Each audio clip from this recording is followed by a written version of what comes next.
Le pire ennemi de votre productivité, ce n'est pas un manque de volonté ni d'organisation, mais c'est certainement le stress chronique. Le stress chronique a en effet un effet de poison à votre niveau. Un poison qui agit directement au niveau de votre cerveau et qui sabote ce qu'on appelle vos fonctions cognitives. Autrement dit, qui sabote vos capacités à réfléchir, à prendre des bonnes décisions, à être concentré, à être productif.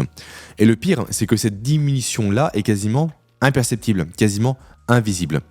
Invisible dans le sens où vous ne vous rendez pas compte de cette chute, parce qu'elle n'est pas brutale, mais elle est progressive, elle est linéaire, elle est toute petite, elle est insidieuse. Donc, vous allez vous habituer, malgré vous, jour après jour, à cette baisse-là.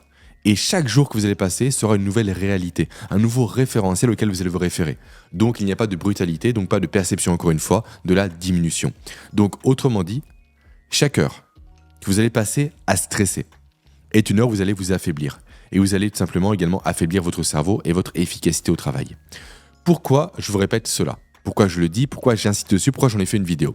Car beaucoup trop d'entrepreneurs pensent que travailler sous pression les rend plus efficaces, plus performants, plus concentrés. En réalité, et là-dessus la science est littéralement formelle, ça ne marche pas.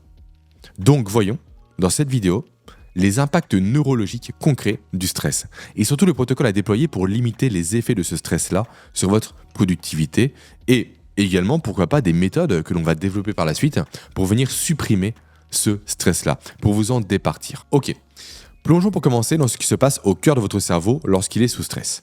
Pour faire simple, lorsque vous, faites face à un défi ou à une menace, votre corps active l'axe hypothalamo-hypophyso-surrénalien.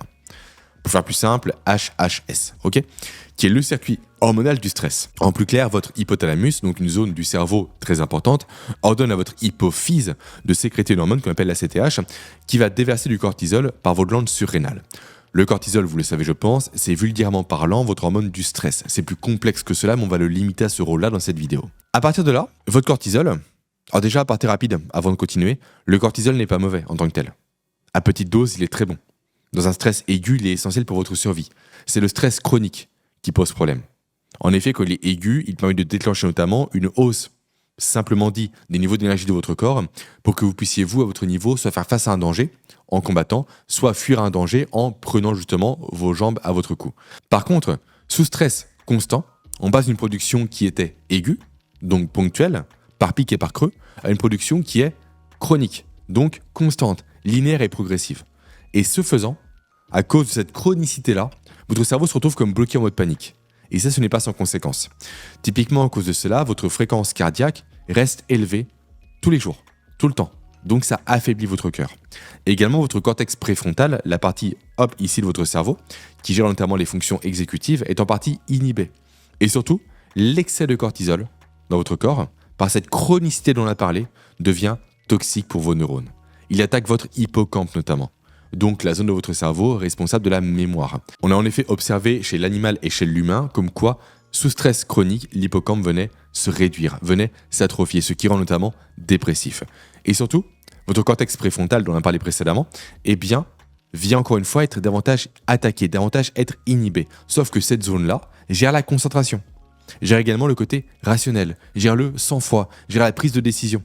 Et cette zone-là, du coup, à cause du stress chronique, vient dérailler. Donc concrètement, le stress prolongé réduit l'activité de ce fameux cortex-là, ce qui altère directement votre capacité à juger efficacement une situation, à être, encore une fois, dans le contrôle et non pas dans la spontanéité et l'émotionnel. Ce qui fait que vous aurez, vous, tendance potentiellement, on va élargir un peu les propos et le raisonnement, à passer sur des tâches beaucoup plus simples, beaucoup plus gratifiantes, car vous serez incapable, vous, à cause, encore une fois, de ce cortex préfrontal qui est inhibé, de vous focaliser durant un temps donné sur une tâche beaucoup plus complexe, mais qui pour autant est essentielle pour atteindre vos objectifs. Et en parallèle de ces deux mécanismes-là dont on a parlé, votre amygdale, donc la zone de la peur et de l'anxiété dans votre cerveau, devient hyperactive en quelque sorte, ce qui rend votre cerveau encore plus alerte à la moindre menace qui pourrait survenir autour de lui. Du coup, résultat, vous finissez, vous, à cause de ça, avec un cerveau qui est sous stress chronique, avec un cerveau qui est déséquilibré. Donc avec un cerveau où les circuits de la survie dominent ceux de la réflexion, de la raison et de la planification. Donc au lieu d'être en mode stratégique, en mode créatif, en mode efficace, vous êtes en mode simplement exécutif, presque zombifié. Et le souci, c'est que vous, les entrepreneurs et les dirigeants qui m'écoutiez, vous êtes certainement les personnes les plus concernées par ce phénomène. Pourquoi ? Car vous êtes souvent les personnes qui vous imposez le rythme le plus dense et donc le plus de stress au quotidien. Et la raison à cela, elle est bien trop souvent psychologique, et notamment à cause d'une illusion qui nous a été martelée depuis notre enfance, qui nous a été imposée, qui a été surinée, le fait que la pression constante est le prix à payer pour réussir au quotidien.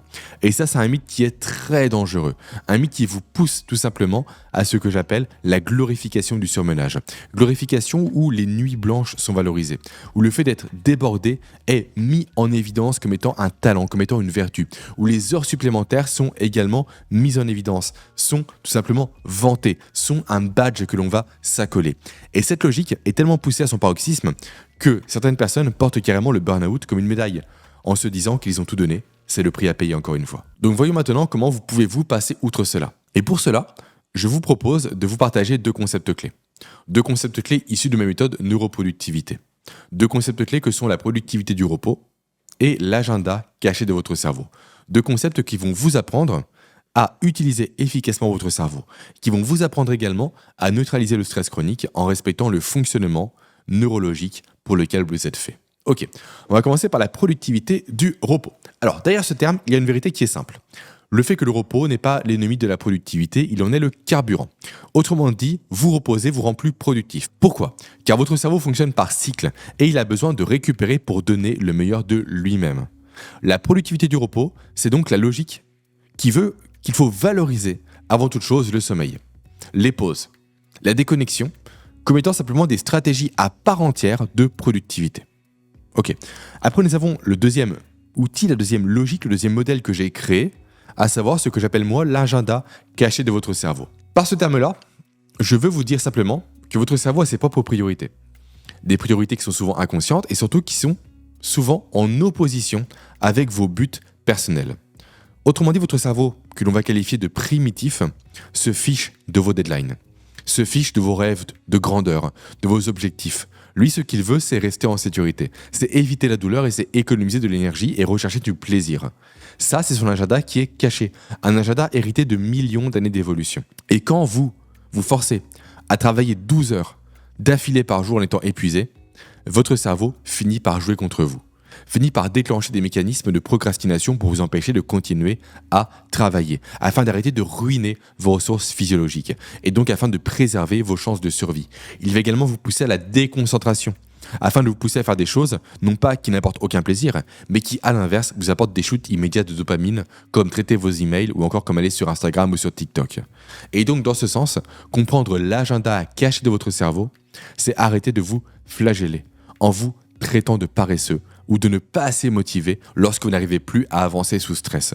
À la place, c'est prendre conscience, c'est réaliser qu'il y a quelque chose en vous, un programme automatique, on va dire, de survie, qui résiste à ce qui est perçu comme étant excessif ou dangereux pour lui. Un programme automatique où votre cortex préfrontal, rappelez-vous la zone issue du cerveau humain, a beau dire il faut travailler, mais que si les autres couches du cerveau, notamment le limbique, sont contre, parce que ce travail en question va en l'opposé, va à l'encontre de votre agenda caché, et bien naturellement, le cortex préfrontal finira par céder et vous pousser naturellement à être plus enclin à procrastiner et à être démotivé.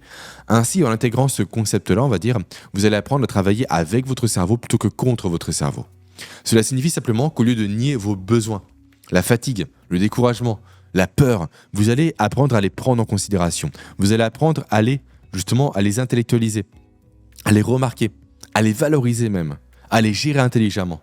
Votre cerveau veut du confort ? Ok, offrez-lui des pauses. Offrez-lui une récompense après un effort. Il crée une tâche énorme ? Super, découpez ces tâches en petites parties, comme ça sera beaucoup plus simple. Il ne veut pas passer à l'action ? Commence un travail ? Ok, pas de souci. Installez des rituels agréables pour démarrer la journée. De la musique, un café, peu importe. Et en respectant ce fameux agenda du cerveau, vous allez diminuer le niveau de stress perçu. Et vous allez notamment, grâce à vous, grâce à vos actions, grâce à tout ce que vous allez accomplir, apprendre à travailler avec votre cerveau, à être plus dans la coopération que dans l'opposition, ce qui est la clé pour tenir sur la durée. Ok, donc à ce stade, si on repose les choses sur la table, une chose est claire, neutraliser le stress chronique, ce n'est pas se calmer en 5 minutes. C'est repenser en profondeur votre manière de fonctionner. Il s'agit de reprogrammer là votre rapport au stress pour qu'il ne vous domine plus en permanence en quelque sorte. Concrètement, cela veut dire que vous devriez, adopter une vision à long terme de votre productivité. Il ne s'agit pas de tenir simplement jusqu'à demain, jusqu'à vendredi, jusqu'aux vacances. Non, non, ça ne marche pas.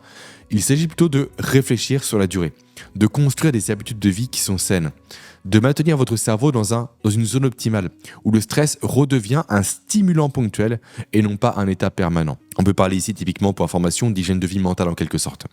Donc je vous invite moi, à votre niveau, à changer de perspective. Voyez votre cerveau comme un allié. Cherchez à le préserver. Cherchez à le ménager. Cherchez à lui accorder des pauses. N'en faites pas un esclave tout simplement à votre niveau. Ok, voici maintenant le protocole dont je vous ai parlé et que je vous ai promis. Mais juste avant, sachez que j'ai créé un atelier complémentaire à cette vidéo où je vous explique comment supprimer votre charge mentale efficacement grâce à neurosciences.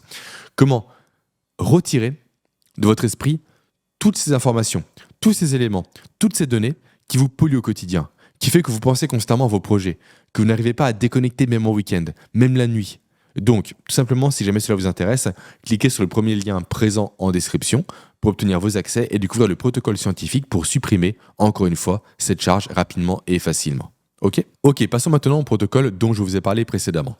Le protocole que je vous enjoins de suivre, c'est ça, afin de supprimer ce stress chronique qui nuit à votre cerveau. On commence par l'étape numéro 1, le fait de détecter et de reconnaître le stress. On ne peut en effet maîtriser que ce dont on a conscience. Donc, première étape, faites un état des lieux honnête de votre stress. Apprenez à repérer vos signaux d'alerte personnels, des tensions au niveau des épaules, des migraines. Typiquement, moi, je sais que c'est le bas du dos en général. Quand j'ai mal en bas du dos à gauche, je sais qu'il faut lever le pied, tant au niveau du sport qu'au niveau du travail.